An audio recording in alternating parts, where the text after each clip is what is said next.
दूर इसी जंगल में एक चिड़िया और कौवे के घर पास पास में ही थे। चिड़िया का पति कुछ दिन पहले मर गया था। वो अपने बेटे के साथ अपने घर में रहती थी। कौवे का नाम कालू और उसकी पत्नी का नाम गोरी था। एक सुबह चिड़िया कौवे के पास बैठी हुई थी कि चिड़िया की नजर जमीन पर जाती है। कौवे भैया, वो सामने देखो, दो छोटे छोटे से नए पौधे उग रहे हैं हमारे घर के पास में ही। चिड़िया, ये नए पौधे तो मैंने भी आज ही देखे हैं। चलो तो जरा पास जाकर देखते हैं।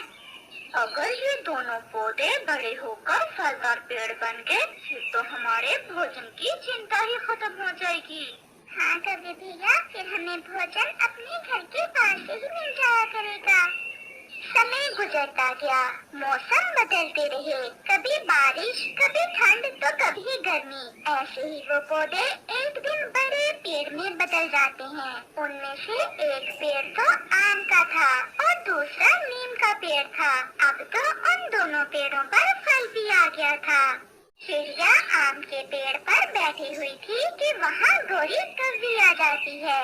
चिड़िया, आज के बाद तुम इस आम के पेड़ पर नहीं बैठा करोगी और ना ही इस पेड़ से आम खाया करोगी, क्योंकि ये पेड़ हमारा है। गोरी बहन, जब ये दोनों पेड़ छोटे थे, मैं कब से इनकी देखभाल कर रही हूँ, तो इसीलिए वो साथ वाला पेड़ हम तुम्हें दे रहे हैं। वो पेड़ तुम्हारा और ये आम का पेड़ हमारा। कौवे भैया, वो नीम का पेड़ है, वो मेरे किस काम का? उसका फल भी खाता है कोई? अगर ज्यादा चूंझूंगी तो एक लगाऊंगी। जाओ, भाग जाओ यहाँ से। वो छोटी चिड़िया डरते हुए वहाँ से चली जाती है और पास में ही नीम के पेड़ के पास जाकर बैठ जाती है। चिड़िया, आप क्यों रो रही हो? नीम के पेड़ जी, आप तो जानते हो मैंने आप दोनों पेड़ों की कितनी सेवा की, हमेशा समय पर पानी दिया आपको, और आज अगर एक पेड़ पर आम लगे हैं तो कौवों ने मुझे वहाँ से भगा दिया है। चिड़िया, आप चिंतित ना हो, भोजन तो पहले भी आप खोज करके ही ले आती थी। मेरा फल जरूर कड़वा है, परंतु मैं आपको ठंडी छांव दूंगा। जब आप थक हार कर आओगी तो मेरी छांव में बैठकर आपकी सारी थकान उतर जाएगी। आपने ठीक कहा पेड़ जी, मैं नहीं खाती आम। मैं अपना और अपने बेटे का भोजन पहले की तरह ही ढूंढ कर ले आया करूँगी। ऐसा कहते हुए चिड़िया वहाँ से चली जाती है। कौवा और कौवी भी जी भर के आम खाते हैं और नदी पर पानी पीने चले जाते हैं। वो आम का पेड़ भी बहुत घमंडी था। वो नीम के पेड़ से कहता है, सुनो सुनो कड़वे नीम के पेड़, कोई भी तुम्हें पसंद नहीं करता। तुम्हारा इस जंगल में वजूद बेकार है, क्योंकि कोई भी पक्षी ना तुम पर आकर बैठेगा और ना ही तुम्हारा फल खाएगा। तुम एक कड़वे फल वाले पेड़ हो। ये सब वो बातें थी जो वो आम का पेड़ हर रोज उस नीम के पेड़ से कहता था। अब तो वो नीम का पेड़ भी दुखी हो जाता है। हम पेड़ों से ही इस जंगल की रौनक है। अगर आप मीठे आम देते हो तो मैं ठंडा साया देता हूँ पक्षियों को। फिर वही बात, मुझे पता था कि तुम यही कहोगे। साए के अलावा और है ही क्या तुम्हारे पास? वो आम का पेड़ ऐसे नीम के पेड़ का मजाक बनाता है। जंगल में रात भी हो जाती है। मम्मा मम्मा, आपने तो कहा था कि आप मेरे लिए आज पास वाले आम के पेड़ से मीठे मीठे आम लेकर आओगी, और आप आज फिर दाना ही ले आई है। कुकू मेरे बेटे, आपको तो पता है उन कौवों का। आज सुबह जब मैं आम के पेड़ पर जाकर बैठी तो कौवी और कौवा तुरंत अपने घर से निकलकर वहाँ आ गए और उन्होंने मुझे आम तोड़ने से रोक दिया। परंतु क्यों मम्मा, आपने हमेशा उस आम के पेड़ को पानी दिया है, फिर अब कालू अंकल ने आपको आम क्यों नहीं लेने दिए? चिड़िया अपने बेटे को कैसे समझाती कि वो कौवे कितनी सवार थी और जालिम है।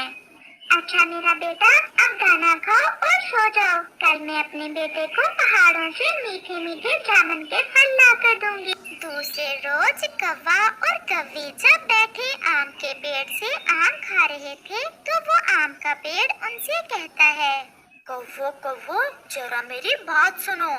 बताएं बताएं पेड़ जी, क्या बात है? मुझे इस नीम के पेड़ से नफरत आती है। क्या ऐसा नहीं हो सकता कि आप इस नीम के पेड़ को काट दो? मुझे डर है कि कहीं इसके पास होने से मेरे फल भी कड़वे ना हो जाएं।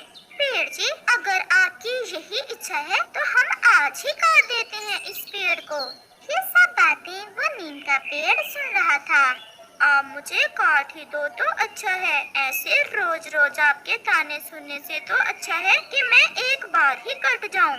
गोरी, आप जाएं और नदी से पानी पी आएं और मैं अपने पेड़ जी को खुश करने के लिए कुल्हाड़ा लेकर आता हूँ और आज इस नीम के पेड़ को काट ही दूंगा।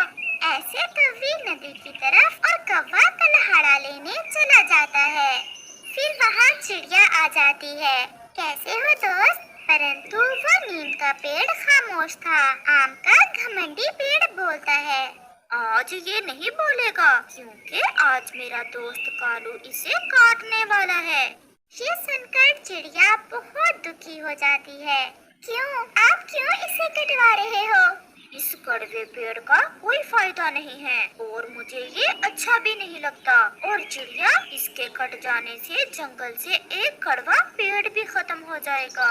आम के पेड़ जी, आप अपने आमों पर इतना गर्व ना करें। इस जंगल में कोई भी चीज बेकार की नहीं है। भगवान ने सब पेड़ों में कोई ना कोई खूबी रखी है। नहीं चिड़िया, मैं भी जीना नहीं चाहता।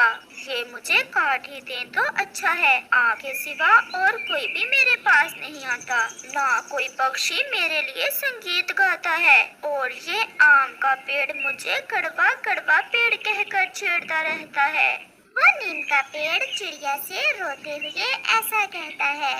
कौवा भी कुल्हाड़ा लेने जा रहा था कि उसे प्यास लगती है और वो झरने पर पानी पीने के लिए रुकता है। कौवा अभी पानी पीने ही वाला था कि पहाड़ से एक छोटा सा पत्थर नीचे गिरता है और सीधा कालू कौवे के पंख पर लग जाता है। कौवा तो घायल हो जाता है। तोता और कबूतर भी किसी काम से वहाँ से गुजर रहे थे। कौवे को घायल देख वो दोनों भी वहाँ आ जाते हैं। अरे कालू, आप कैसे घायल हो गए हो? इसका तो पंख घायल हुआ है। दोस्तों, मेरे पत्थर लग गया है। आप मुझे मेरे घर छोड़ आए। फिर तोता और कबूतर कालू कौवे को उठाते हैं और उसके घर जाते हैं। हाय हाय, मैं मर गई। ये क्या हो गया मेरे कालू जी को?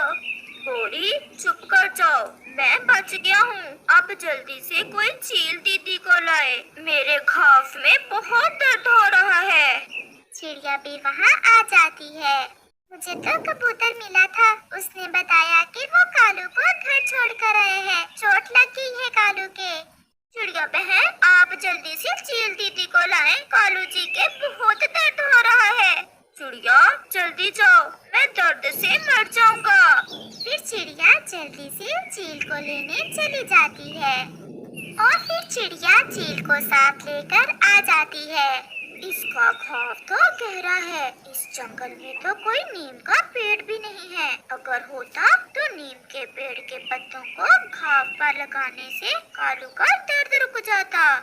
चील दीदी, नीम का पेड़ तो हमारे घर के पास में ही है। जल्दी से नीम के पेड़ से कुछ पत्ते लेकर आओ।